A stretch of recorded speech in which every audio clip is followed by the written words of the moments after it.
Արցախի մեդիայի հարգելի հետևորդներ, զրուցելու ենք Թովմաս Ուրարակիր Առաքելյանի հետ։ Այսօր Հովանավանքում պատարագ է մատուցում կարգալույս եղած քահանան եւ այնտեղ Նիկոլ Փաշինյանն է ու իր աջակիցները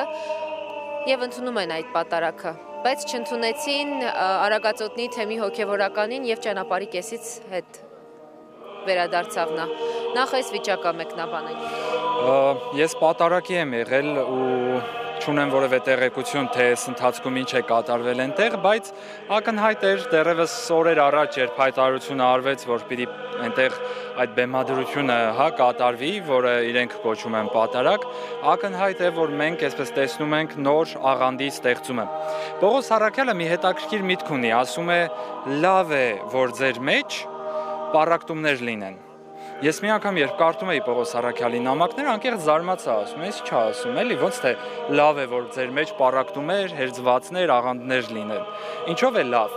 Հաջորդ տողում արդեն պարզաբանում է։ Ասում է, համայնքում պիտի լինեն պառակտումներ, որ ձեր միջի ընտիրը երևա։ Այսինքն բոլոր ավանդական քրիստոնեական համայնքներում էլ մշտապես լինում են պառակտումներ, որպեսզի ամենամանիպուլատիվ, ամենահակաքրիստոնեական տրամադրված, ամենատարբեր քաղաքական, կուսակցական այս դեպքում խնդիրներ հետապնդող մարդիկ իրենց կուսակցական հարցերը վերցնեն ու գնան մեր միջից, չպառակտեն մեր համայնքն ու ընտանիքը։ Այնպես որ կարծում եմ ինչ որ աստվածային նաև տնօրինություն կա այս ամենի մեջ, որ այն մարդիկ, որոնց աշխարհ հայացքը, աշխարհընկալումը, քրիստոնեական ապրումը, զգացողությունը մեզ հետ նույնական չէ, նրանք մեզ հետ միասնական չեն, մեզ հետ հաղորդակից չեն, այս տաճարում մեր պատարագներին ուղղակի այլևս ներկա չեն գտնվի, այլևս իրենք իրենց ոտքով կգնան, գիտեք, մենք չենք կարող որևէ մեկին եկեղեցուց վռնդել։ Այնինչ այսօր իրենք անում են, օրինակ մարդուն փակած բերանով եկեղեցուց դուրս են հանում, հոգևորականներին թույլ չեն տալիս մտնել տաճար, այդ զարհուրելի բաները մենք չենք կարող չէ անել։ Ու նույնիսկ եթե մարդը նիկոլական է, նույնիսկ եթե մարդը ունի կուսակցական ինչ-ինչ այլ աշխարհայացք, մենք իրեն երբևէ չենք վռնդի եկեղեցուց։ Արիոտես, որ իրենք ինքնուրույն հեռացան։ Իրենք ինքնուրույն թողեցին ու գնացին եւ դրա մեջ կա ինչ-որ աստվածային նախախնամություն, որ Աստված ինքը առանց բախումների, առանց կոնֆլիկտների, առանց սրբապղծության մեր համայնքը թողեց հանգիստ, իսկ իրենց առանձնացրեց։ Իրենք չեն կարող երկար մնալ Հովանավանքում, միևնույն է ուշ թե շուտ Հովանավանքը մշտապես լինելու է օրվա ամենայն հայոց հայրապետի տնօրինության եւ հայրական խնամքի ներքո, 1-2 շոու, 1-2 նման միջադեպ եւ իրենք կթողնեն կգնան ամեն մեկը իրենց կուսակցական շահերով, մի աղանդ ավել, մի աղանդ պակաս, Հայաստանում մշտապես աղանդները սնկի պես աճել են, բայց երբեք չեն մնացել երկար, ինչպես աճել, այդպես պառակտվել գնացել են։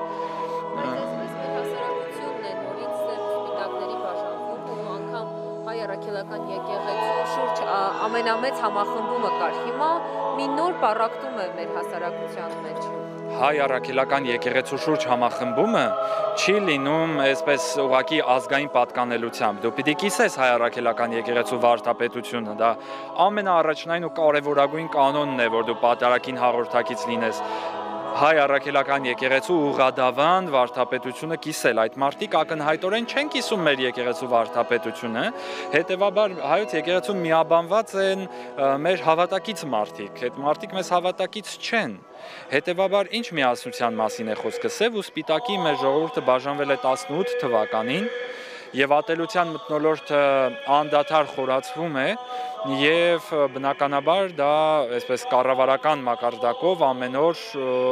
հովանավորվող բան է բաժանումը։ Ուղղակի այդ բաժանումը չպիտի մտնի եկեղեցի։ Այո, իրենք հիմա եկեղեցում չեն եւ եկեղեցում չեն պառակտում։ Իրենք իրենց պառակտումը եկեղեցուց վերցրել տարել են դուրս։ Իրենք այլևս եկեղեցուց դուրս են։ Իրենք այլևս եկեղեցու հաղորդությունից դուրս են։ Եվ լավ է, որ դուրս են, այդ պառակտումը չի մտնի եկեղեցի։ Այսօր Փաշինյանը տարածեց մի տեսանյութ, ասաց, որ իրենց գործողությունները իր բառերով մայրաթորի ազատագրման արդեն գործնական փուլ են մտնում։ Սա ինչպես եք դուք մեկնաբանում եւ ինչ գործողություններ եք սպասում, ակնկալում իրենցից։ Սա բացարձակապես իմ մեկնաբանելիքը չէ, ես աստվածաբան եմ, արվեստի տեսության, պատմության եւ կառավարման մասնագետ եմ, ես ուղղակի չունեմ նման խնդիրները մեկնաբանելու կարողություն։ Երկու մասնագետներ պետք է պարոն Փաշինյանին մեկնաբանեն, մեկը հոգեբուժներն են, որոնք լուրջ այդպես հոգեմտավոր խանգարումներով են զբաղվում, իրենց մեկնաբանելիքն է, ընդ որում ոչ թե հոգեբանների, այլ արդեն բժշկական լուրջ կրթություն ունեցող մարդկանց, եւ երկրորդն իհարկե պետք է հասցեագրել ուժայիններին։ Այսինքն այս մարդու գործունեությունը բացառապես հոգեբուժների եւ ոստիկանների տիրույթում է, աստվածաբանների տիրույթում չէ այլևս։ Որպես աստվածաբանի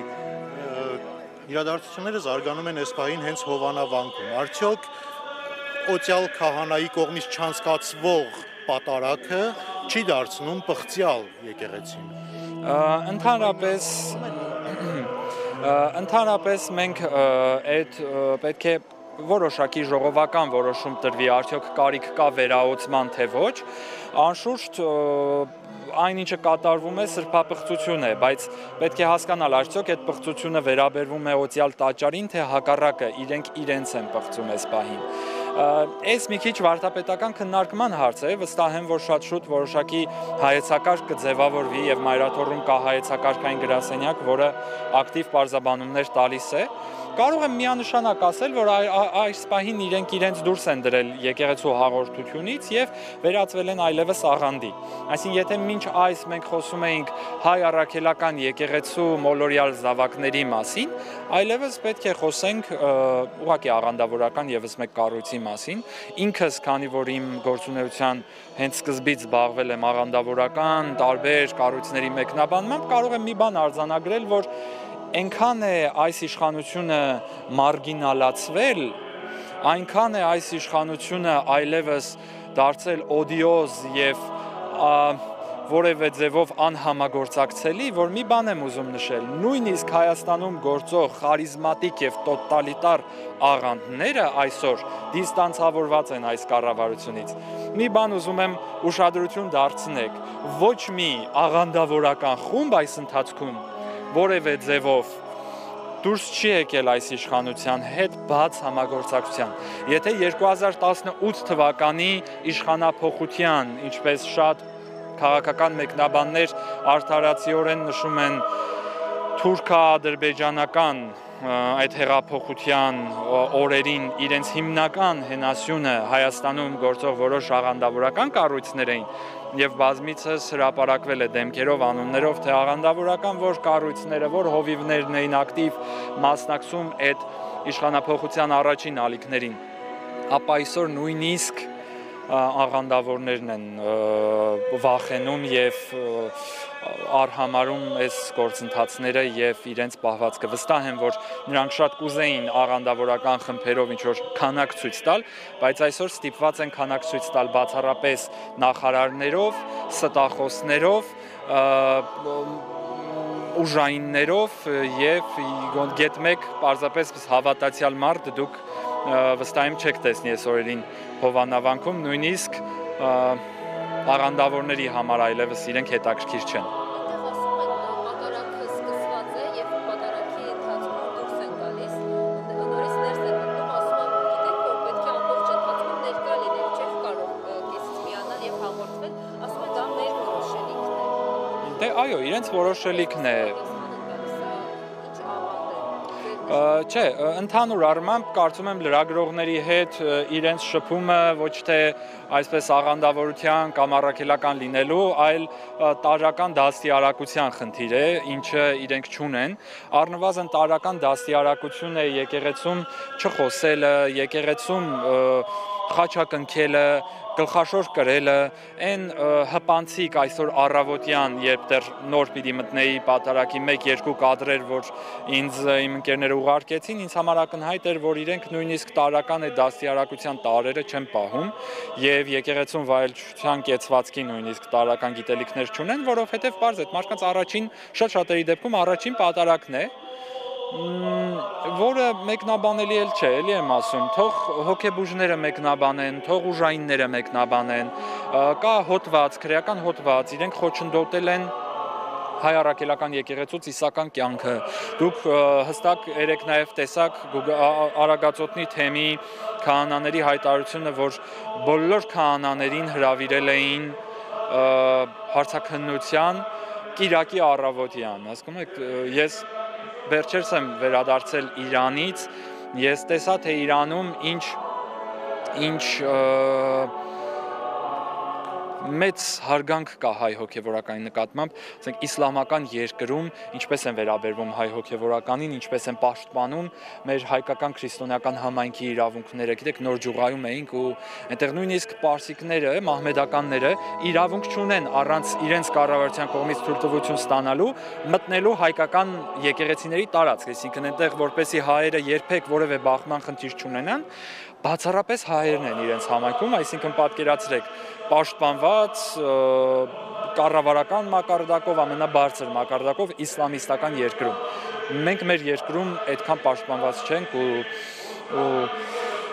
միևնույն ժամանակ գիտեք Ավետիք Իսահակյանն ասում է հայի մաշկը քերես տակից էջմիածին դուրս կգա։ Դե թող Բագրատ Սրբազանը փայլուն ասում էր ձեր խոփը քարին է կպել, այդ քարը, այդ վեմը հայ առաքելական եկեղեցին է։ Գիտեք, եկեղեցին չպետք է պաշտպանենք, որովհետև